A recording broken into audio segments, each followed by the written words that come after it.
Hi guys. இந்த வீடியோவில் நம்ம operators, operand and types of operators பற்றி டீட்டெயிலாக பார்க்க போகிறோம்.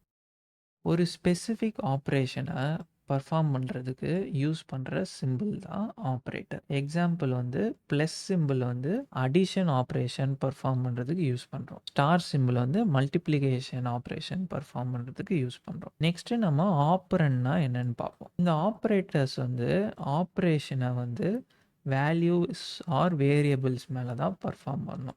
அந்த வேல்யூஸ் ஆர் வேரியபிள்ஸை தான் நம்ம வந்து ஆப்பரண்ட்னு சொல்கிறோம். எக்ஸாம்பிள் நம்ம இங்கே int x is equal to 6ன்னு டிக்ளேர் பண்ணியிருக்கோம். அப்புறம் எக்ஸ் ப்ளஸ் 2 வந்து பிரிண்ட் பண்ணிடுறோம். இங்கே வந்து எக்ஸுன்றது ஒரு ஆப்ரண்ட், 2ன்றது ஒரு ஆப்ரண்ட், ப்ளஸ்ன்றது வந்து operator. Combination of operands and ஆப்ரேட்டர்ஸை தான் வந்து நம்ம எக்ஸ்பிரஷன்னு சொல்லுவோம். எக்ஸாம்பிள் நான் இங்கே int result is equal to 5 + 2 ப்ராக்கெட்டில் கொடுத்துருக்கேன். அப்புறம் இன்டூ 3ன்னு கொடுத்துருக்கேன். இங்கே இந்த 5 + 2 வந்து நம்ம எக்ஸ்பிரஷன்னு சொல்லுவோம். ஏன்னா இது வந்து combination of operands and operators. இந்த ஆப்ரேட்டர்ஸ் வந்து வேரியபிள்ஸ் கூட யூஸ் பண்ணலாம், வேல்யூஸ் கூட யூஸ் பண்ணலாம், அண்ட் எக்ஸ்பிரஷன்ஸ் கூட கூட யூஸ் பண்ணலாம். ஜாவாவில் வந்து இதான் main types of operators: arithmetic, assignment, comparison, logical and bitwise. இப்போ நம்ம ஃபஸ்ட்டு அரித்மேட்டிக் ஆப்ரேட்டர்ஸ் பற்றி பார்ப்போம். அரித்மேட்டிக் ஆப்ரேட்டர்ஸ் வந்து பேசிக்கான மேத்தமெட்டிக்கல் ஆப்ரேஷன் பர்ஃபார்ம் பண்ணுறதுக்கு யூஸ் பண்ணுறோம். ப்ளஸ் வந்து அடிஷன் பண்ணுறதுக்கு, மைனஸ் வந்து சப்ராக்ஷன் பண்ணுறதுக்கு, ஸ்டார் வந்து மல்டிப்ளிகேஷன் பண்ணுறதுக்கு, ஃபார்வர்ட் ஸ்லாஷ் வந்து டிவிஷன் பண்ணி கோஷன்ட்டை கொடுக்கும். இந்த பர்சன்டேஜ் சிம்பிள் வந்து டிவிஷன் பண்ணி ரிமைண்டரை கொடுக்கும். இதை வந்து மாடுலோ அப்படின்னு சொல்லுவோம், இந்த பர்சன்டேஜ் சிம்பிள்.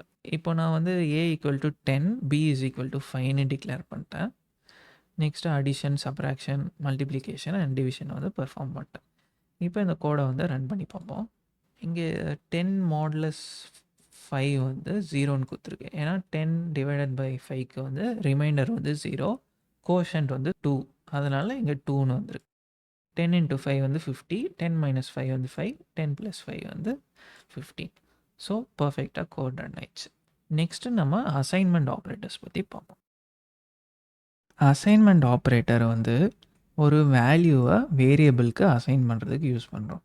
எக்ஸாம்பிள் இந்த 10ன்ற வேல்யூவை நம்ம இந்த சின்ற வேரியபிளுக்கு அசைன் பண்ணியிருக்கோம். இந்த அசைன்மெண்ட் ஆப்ரேட்டர் வந்து நம்ம ஆல்ரெடி நிறையா ப்ரோக்ராம்ஸில் யூஸ் பண்ணியிருக்கோம். நெக்ஸ்ட்டு நம்ம காம்பவுண்ட் அசைன்மெண்ட் ஆப்ரேட்டர்ஸ் பற்றி பார்க்கலாம். இது வந்து combination of arithmetic plus assignment operator. இது வந்து நம்ம எப்போ யூஸ் பண்ணுவோன்னா, நம்ம ஒரு வேரியபிளோட வேல்யூவை கரண்ட் வேல்யூ யூஸ் பண்ணி அப்டேட் பண்ணுறோன்னா நம்ம வந்து இந்த காம்பவுண்ட் அசைன்மெண்ட் ஆப்ரேட்டர்ஸ் யூஸ் பண்ணுவோம். எக்ஸாம்பிள் இங்கே c = c + 5னா இந்த கரண்ட் வேல்யூவை யூஸ் பண்ணி தான் நம்ம வந்து வேரியபிள் வேல்யூவை அப்டேட் பண்ணுறோம். இந்த மாதிரி இடத்துல நம்ம வந்து இப்படி யூஸ் பண்ணாமல் இந்த மாதிரி c + 5 அப்படின்னு யூஸ் பண்ணலாம். இதுவும் சேம் தான். ஸோ சப்ராக்ஷனுக்கும் அதை யூஸ் பண்ணலாம். c = c - 3ன்று போடுறதுக்கு பதிலாக c - 3 அப்படின்னு கொடுக்கலாம். மல்டிப்ளிகேஷனுக்கு c* = 2, டிவிஷனுக்கு c forward slash = 4, மாடுலஸ்க்கு c modulo = 5 இப்படி கொடுக்கலாம். ஸோ இந்த ப்ரோக்ராமை ஒரு தடவை ரன் பண்ணி பார்த்துருவோம். ஸோ நான் பர்ஃபெக்டாக கமெண்ட்டில் கொடுத்துருக்க அவுட்புட் தான் பிரிண்ட் ஆகிருக்கு. ஸோ நெக்ஸ்ட்டு நம்ம இன்க்ரிமெண்ட் அண்ட் டிக்ரிமெண்ட் ஆப்ரேட்டர் பற்றி பார்ப்போம். இப்போ நம்ம இன்க்ரிமெண்ட் அண்ட் டிக்ரிமெண்ட் ஆப்ரேட்டர்ஸ் பற்றி பார்க்கலாம். இந்த ++ன்ற சிம்பிளை தான் நம்ம இன்க்ரிமெண்ட் ஆப்ரேட்டர்னு சொல்லுவோம். இது வந்து வேரியபிள் வேல்யூ கூட 1 வந்து ஆட் பண்ணிடும். இந்த மைனஸ் சிம்பிளை தான் நம்ம டிக்ரிமெண்ட் ஆப்ரேட்டர்னு சொல்லுவோம். இது 1 வந்து வேல்யூ ஆஃப் த வேரியபிளில் இருந்து சப்ராக்ட் பண்ணும். டோட்டலாக 2 type of increment and decrement operators இருக்குது. ஒன்று ப்ரீ இன்க்ரிமெண்ட், ப்ரீ டிக்ரிமெண்ட், இன்னொன்று post increment and post decrement. இந்த ப்ரீ இன்க்ரிமெண்ட் அண்ட் ப்ரீ டிக்ரிமெண்ட்டில் வந்து என்ன நடக்கும்னா, ஃபஸ்ட்டு ஆப்ரேஷன் நடக்கும், அதுக்கப்புறம் தான் வேல்யூவை வந்து யூஸ் பண்ணுவோம். இந்த போஸ்ட்டில் என்ன நடக்கும்னா, வேல்யூவை ஃபஸ்ட்டு யூஸ் பண்ணிடுவோம், அதுக்கப்புறம் தான் அந்த ஆப்ரேஷன் நடக்கும். இதை வந்து நம்ம டீட்டெயில்டாக கோடில் பார்க்கலாம். ஃபஸ்ட்டு ப்ரீ இன்க்ரிமெண்ட் பற்றி பார்க்கலாம். ப்ரீ இன்க்ரிமெண்ட் வந்து வேல்யூ ஃபஸ்ட்டு இன்க்ரீஸ் ஆயிரும், அப்புறம் தான் அசைன் பண்ணுவோம். ஸோ இதுதான் ப்ரீ இன்க்ரிமெண்ட் ஆப்ரேட்டர். ஏன்ற வேரியபிளுக்கு முன்னாடி ப்ளஸ் ப்ளஸ்னு கொடுத்துருவோம். ஸோ வேல்யூ வந்து ஃபஸ்ட்டு இன்க்ரீஸ் ஆயிரும். ஏ வந்து 11 இன்க்ரீஸ் ஆயிரும். அதுக்கப்புறம் தான் அதை வந்து நம்ம ரிசல்ட் 1க்கு அசைன் பண்ணுவோம். ஸோ நம்ம பிரிண்ட் பண்ணுறப்போ ரிசல்ட் 1ஓட வேல்யூவும் 11 வரும், ஏவோட வேல்யூவும் 11 வரும். போஸ்ட் இன்க்ரிமெண்ட்டில் வந்து வேல்யூ ஃபஸ்ட்டு அசைன் ஆயிரும், அதுக்கப்புறம் தான் வந்து இன்க்ரிமெண்ட் வந்து நடக்கும். இப்போது result 2 is equal to B plus ப்ளஸ்னு கொடுத்துருக்கோம். இப்போ வந்து வேல்யூ 10 தான் பியோட வேல்யூ. ஸோ இது வந்து ஃபஸ்ட்டு ரிசல்ட் 2க்கு அசைன் ஆயிரும். அப்புறம் வந்து இன்க்ரிமெண்ட் நடக்கும் பிக்கு. ஸோ வந்து பி வந்து 11ஆக மாறிடும். ஸோ பிரிண்ட் பண்ணுறப்போ ரிசல்ட் 2 வந்து 10ன்னு இருக்கும், பி வந்து 11ன்னு இருக்கும். ப்ரீ டிக்ரிமெண்ட்டில் வந்து வேல்யூ ஃபஸ்ட்டு டிக்ரீஸ் ஆயிரும், அப்புறம் தான் வந்து நம்ம வந்து அசைன் பண்ணுவோம். இப்போது சி இஸ் ஈக்குவல் டு 10னா மைனஸ் மைனஸ் சின்னு கொடுத்தா சியோட வேல்யூ ஃபஸ்ட்டு 9ன்னு ஆயிரும். அதுக்கப்புறம் தான் அந்த வேல்யூவை வந்து ரிசல்ட் 3க்கு அசைன் பண்ணுறோம். ஸோ இப்போ இதை பிரிண்ட் பண்ணி பார்த்தா ரிசல்ட் 3ஓட வேல்யூவும் 9ன்னு வரும், சியோட வேல்யூவும் 9ன்னு வரும். நெக்ஸ்ட்டு நம்ம போஸ்ட் டிக்ரிமெண்ட் பற்றி பார்க்கலாம். இதில் வந்து வேல்யூ ஃபஸ்ட்டு அசைன் ஆயிரும், அதுக்கப்புறம் தான் வந்து டிக்ரிமெண்ட் நடக்கும். So D is equal to 10, result 4 is equal to D minus மைனஸ்னு கொடுத்தா இந்த வேல்யூ 10 தான் வந்து ஃபஸ்ட்டு ரிசல்ட் 4க்கு அசைன் ஆயிரும், அதுக்கப்புறம் தான் டி வந்து 9ஆக டிக்ரிமெண்ட் ஆயிரும். ஸோ இப்போ நம்ம பிரிண்ட் பண்ணுறப்போ ரிசல்ட் 4ஓட வேல்யூ 10ன்னு வரும், டியோட வேல்யூ வந்து 9ன்னு வரும்.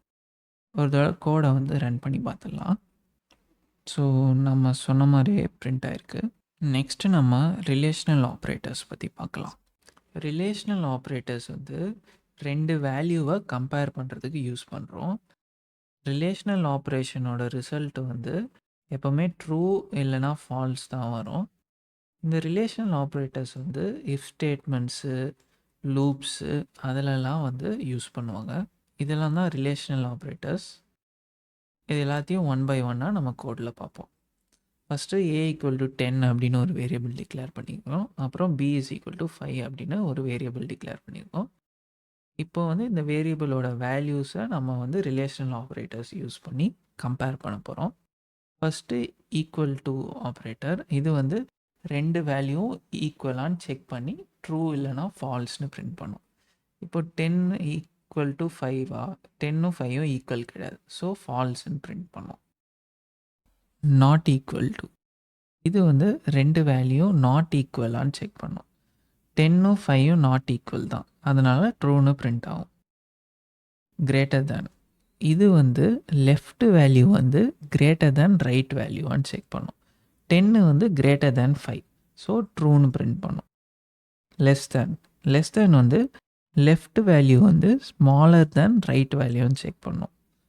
10 வந்து லெஸ் தேன் 5 வந்து ஃபால்ஸ், ஸோ ஃபால்ஸ்ன்னு பிரிண்ட் பண்ணும். Greater than or equal to, இது வந்து லெஃப்ட் வேல்யூ வந்து greater than or equal to right வேல்யூன்னு பார்க்கும். 10 வந்து greater than or equal to 5 தான், ஸோ ட்ரூன்னு பிரிண்ட் பண்ணும். Less than or equal to, இது வந்து left value less than or equal to பியான்னு செக் பண்ணும். 10 வந்து less than or equal to B வந்து ஃபால்ஸ், அதனால் ஃபால்ஸ்ன்னு இங்கே பிரிண்ட் ஆயிரும். கோடை வந்து ஒரு தடவை ரன் பண்ணி பார்த்துடலாம். ஸோ கோடு வந்து பர்ஃபெக்டாக ரன் ஆகிருக்கு. நெக்ஸ்ட்டு நம்ம லாஜிக்கல் ஆப்ரேட்டர்ஸ் பற்றி பார்க்கலாம்.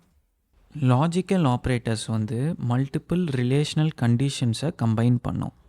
லாஜிக்கல் ஆப்ரேட்டர்ஸும் வெறும் ட்ரூ ஆர் ஃபால்ஸை தான் ரிட்டர்ன் பண்ணும்.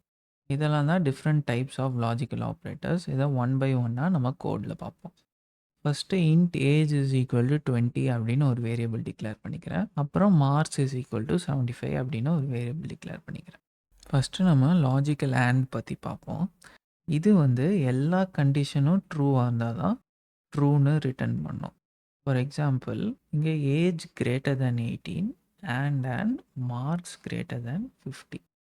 இதுவும் ட்ரூவாக இருக்கணும், இதுவும் ட்ரூவாக இருக்கணும், அப்போ தான் ட்ரூன்னு ரிட்டர்ன் பண்ணும். இப்போ ஒரு கண்டிஷன் ஃபால்ஸாக இருந்தால் கூட ஃபால்ஸ்னு தான் ரிட்டர்ன் பண்ணும். இங்கே வந்து ஏஜ் வந்து கிரேட்டர் தேன் 18ஆன்னு பார்ப்போம். So 20 greater than 18 true, 75 greater than 50 true. So ரெண்டுமே ட்ரூவாக இருக்கனால ட்ரூன்னு ரிட்டர்ன் பண்ணும். லாஜிக்கல் ஆர் இது வந்து ஏதாவது ஒரு கண்டிஷன் ட்ரூவாக இருந்தால் கூட ட்ரூன்னு ரிட்டர்ன் பண்ணும். எக்ஸாம்பிள் இங்கே ஏஜ் வந்து லெஸ் தேன் 18 வந்து ஃபால்ஸு, மார்க்ஸ் வந்து கிரேட்டர் தேன் வந்து ட்ரூ. ஸோ இது ஏதாவது ஒன்று ட்ரூவாக இருந்தால் கூட இது ட்ரூன்னு ரிட்டர்ன் பண்ணிடும். எதுவுமே ட்ரூவாக இல்லைனா தான் ஃபால்ஸ்னு ரிட்டர்ன் பண்ணும். லாஜிக்கல் நாட் இது வந்து ரிசல்ட்டை ரிவர்ஸ் பண்ணும். ட்ரூன்னு இருந்தால் ஃபால்ஸாக ரிவர்ஸ் பண்ணும், ஃபால்ஸ்னு இருந்தால் ட்ரூவாக கன்வெர்ட் பண்ணும். எக்ஸாம்பிள் இந்த கண்டிஷன் ஏஜ் கிரேட்டர் தென் 18 வந்து ட்ரூன்னு ரிட்டர்ன் பண்ணோம். இதை வந்து ஃபால்ஸாக மாட்டணும்னா நாட் கண்டிஷன் அப்படின்னு போட்டு ஃபால்ஸாக மாற்றிடலாம். இப்போ நம்ம கோடை ரன் பண்ணி பார்ப்போம். ஸோ ட்ரூ ட்ரூ ஃபால்ஸ்னு வந்திருக்கு. ஸோ பர்ஃபெக்டாக நம்ம கோடு வந்து எக்ஸிக்யூட் ஆயிடுச்சு. ஆப்ரேட்டர்ஸ் வந்து உங்களுக்கு டீட்டெயில்டாக புரிஞ்சிருக்குன்னு நான் நம்புகிறேன். நெக்ஸ்ட் வீடியோவில் பார்ப்போம். தேங்க்யூ.